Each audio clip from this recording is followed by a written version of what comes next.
അല്പസമയത്തിനകം തന്നെ മുഖ്യമന്ത്രി കുടുംബസമേതം എത്തുമെന്ന് പ്രതീക്ഷിക്കുന്നു. അപ്പോൾ പോളിംഗ് ഒക്കെ വളരെ മനോഹരമായി തന്നെ എല്ലായിടത്തും പുരോഗമിക്കുന്നു. അതിനിടയിൽ പാപ്പിനിശ്ശേരിയിലടക്കം ചില പോളിംഗ് തുടങ്ങാൻ കഴിഞ്ഞില്ല എന്നുള്ള റിപ്പോർട്ടുകൾ പുറത്തു വരുന്നുണ്ടല്ലോ. ജിൽസി, അത് പാപ്പിനിശ്ശേരി ഗ്രാമപഞ്ചായത്തിലുള്ള അരോളി വാർഡിലാണ് ഇത്തരത്തിലുള്ളൊരു ചെറിയ യന്ത്രത്തകരാറുണ്ട്. ഇതുവരെ അവിടെ പോളിംഗ് തുടങ്ങിയിട്ടില്ല എന്നുള്ളതാണ് നമുക്ക് അറിയാൻ കഴിഞ്ഞിരിക്കുന്നത്. അത് പരിഹരിക്കുന്നില്ല, തകരാറ് പരിഹരിക്കുന്നതിന് നടപടികൾ ആരംഭിച്ചിട്ടുണ്ട്. പക്ഷേ ഇതുവരെ പോളിംഗ് ആരംഭിച്ചിട്ടില്ല. പാപ്പിനിശ്ശേരിയും ഒരു പ്രധാന കേന്ദ്രമാണ്. കാരണം ഇ പി ജയരാജൻ വോട്ട് ചെയ്യാൻ ഉള്ളത് അതേ വാർഡിലാണ്. പക്ഷേ അതേ ബൂത്തല്ല എന്നുള്ളതാണ് നമുക്ക് ലഭ്യമായിരിക്കുന്ന വിവരം. ഇപ്പം നമുക്ക് വീണ്ടും മുഖ്യമന്ത്രിയുടെ ഈ വാർഡിലേക്ക് വരാം. ഇവിടെ എടക്കടവ് എന്നാണ് ഈ വാർഡിന്റെ പേര്. അതിനകത്ത് ഒന്നാമത്തെ ബൂത്താണ് ഇതുള്ളത്. കാരണം ഇന്ന് രാവിലെ തന്നെ ഇവിടെ പോളിംഗ് ആരംഭിച്ചു. നടപടികൾ നേരത്തെ നല്ല രൂപത്തിൽ വോട്ടർമാരുണ്ടായിരുന്നു. പക്ഷേ ഇപ്പോൾ ആൾക്കാരില്ല. പോളിംഗ് നടപടികൾ 7 മണിക്ക് തന്നെ കൃത്യമായിട്ട് ആരംഭിക്കാൻ പറ്റിയിരുന്നു. യന്ത്ര തകരാറുകളോ മറ്റൊന്നും ഉണ്ടായിരുന്നില്ല.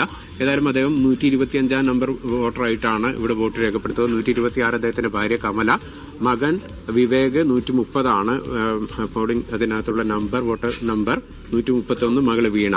ഇവർ 4 പേരും വോട്ട് ചെയ്യാൻ എത്തും എന്നുള്ളതാണ് അറിയാൻ കഴിഞ്ഞത്. 8 മണിയോടുകൂടി വീട്ടിൽ നിന്നും ഇറങ്ങും. 1.5 കിലോമീറ്റർ മാത്രമേ വീട്ടിൽ നിന്ന് ഈ ബൂത്തിലേക്കുള്ള ദൂരമുള്ളൂ. അതുകൊണ്ട് തന്നെ ഒരു 8-8:15 എന്ന സമയത്ത് തന്നെ മുഖ്യമന്ത്രി വന്ന് വോട്ട് രേഖപ്പെടുത്തും എന്നുള്ളതാണ് നമുക്ക് ഉള്ള ഒരു വിവരം. നേരത്തെ ഞാൻ പറഞ്ഞു, ഇത് രണ്ടാമത്തെ വാർഡാണ്. ഇതിന്റെ തൊട്ടടുത്ത് തന്നെ 3ാമത്തെ വാർഡുണ്ട്. അവിടെയും രാവിലെ തന്നെ വലിയ തരത്തിലുള്ള നിരയുണ്ടായിരുന്നു. വോട്ടർമാർ വന്ന് വോട്ട് രേഖപ്പെടുത്തുന്നുണ്ട്. ഇപ്പോഴും കാണാം 2-3 ആൾക്കാർ ഇപ്പോൾ ലൈനിൽ നിൽക്കുന്നുണ്ട്. രാവിലെ ഞാൻ വന്ന ഘട്ടത്തിൽ വോട്ട് ചെയ്യാനെത്തിയവരൊക്കെ വലിയ തിരക്ക് തന്നെയായിരുന്നു. പെട്ടെന്ന് വോട്ട് ചെയ്ത് പോവാമെന്നുള്ളൊരു അഭിപ്രായമാണ് അവരൊക്കെ പറയുന്നുണ്ടായിരുന്നത്. ചേട്ടാ, രാവിലെ വന്നുമല്ലേ വോട്ട് ചെയ്യാൻ? എപ്പോഴും നേരത്തെ വന്ന് വോട്ട് ചെയ്ത് പോകുന്ന ആളാണോ? ഇല്ല, പോകുകയല്ലോ. അതെ, വേറെ തിരക്കുള്ളത് കൊണ്ട് രാവിലെ വന്നാണ്. രാവിലെ എത്തിയിരിക്കുകയാണ് വോട്ട്? സാധാരണ രാവിലെ വരുത്തുന്നുണ്ട്. ഇതിനും നേരത്തെ വരാറുണ്ട്. ഇന്ന് കുറച്ച് വൈകിപ്പോയോ? ഇങ്ങനെ വോട്ട് ചെയ്യുമ്പോഴൊരു പ്രതീക്ഷയൊക്കെ എങ്ങനെയാണ്? പ്രതീക്ഷ എന്തായാലും പിന്നെ ഈ ഇതുവരെ ഉള്ള പോലെ തന്നെ ഉണ്ടാവുന്നുള്ള പ്രതീക്ഷയാണ്. ഇത് LDF തന്നെ വരും എന്നുള്ള പ്രതീക്ഷ. ഓക്കെ, രാഷ്ട്രീയം പറഞ്ഞു അതിനിടയിൽ. ഏതായാലും ആൾക്കാരൊക്കെ ഇങ്ങനെയാണ്. ഏകദേശം 2305 ബൂത്തുകളാണ് കണ്ണൂർ ജില്ലയിലുള്ളത്. 92 തദ്ദേശ സ്ഥാപനങ്ങളുണ്ട്, ഗ്രാമപഞ്ചായത്തുകൾ, അതുപോലെ തന്നെ ബ്ലോക്ക്, നഗരസഭ, കണ്ണൂർ കോർപ്പറേഷൻ, ജില്ലാ പഞ്ചായത്ത്. ഇവിടെയൊക്കെ വലിയ തരത്തിലുള്ള രാഷ്ട്രീയ പോരാട്ടം നടന്ന ഒരു കേന്ദ്രമായിരുന്നു ഈ കഴിഞ്ഞ ദിവസങ്ങളിലൊക്കെ നമ്മൾ കണ്ടത്.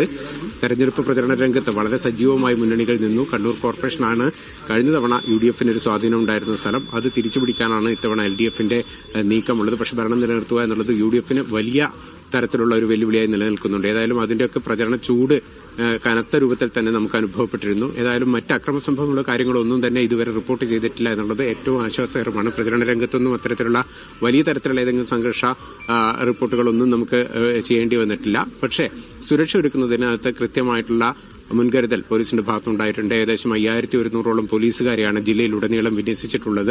ഒപ്പം തന്നെ CRPF ഉൾപ്പെടെയുള്ള സ്ട്രൈക്ക് ഫോഴ്സ് ഉൾപ്പെടെയുള്ള സംവിധാനങ്ങളും ഒരുക്കിയിട്ടുണ്ട്. വെബ്കാസ്റ്റിംഗ് ആണ് മറ്റൊരു പ്രധാനപ്പെട്ട കാര്യം. ഈ 2305 ബൂത്തുകളിൽ ഏകദേശം 1025 ബൂത്തുകൾ സെൻസിറ്റീവായിട്ട് ഉള്ള ബൂത്തുകളായി കണക്കാക്കി അവിടെ ഈ വെബ്കാസ്റ്റിംഗിന് വേണ്ട സംവിധാനങ്ങൾ ഒരുക്കിയിട്ടുണ്ട്. അത് മോണിറ്റർ ചെയ്യുന്നതിന് കലക്ടറേറ്റിൽ പ്രത്യേക സംവിധാനവുമുണ്ട്. അതുകൊണ്ട് തന്നെ വോട്ടെടുപ്പ് കൃത്യമായിട്ട് ഒരു സുതാര്യമായിരിക്കുന്നതിനുള്ള നടപടികൾ അധികൃതർ സ്വീകരിച്ചിട്ടുണ്ട് എന്ന് നമുക്ക് പറയാം. ഏതായാലും പോളിംഗ് ആരംഭിച്ച് ഇത്രയും സമയം കഴിഞ്ഞിരിക്കുന്നു. നല്ല രൂപത്തിൽ തന്നെ എല്ലാ മേഖലയിലും വോട്ടെടുപ്പ് മുന്നോട്ട് പോകുന്നുണ്ട് എന്നുള്ളതാണ് നമുക്കുള്ള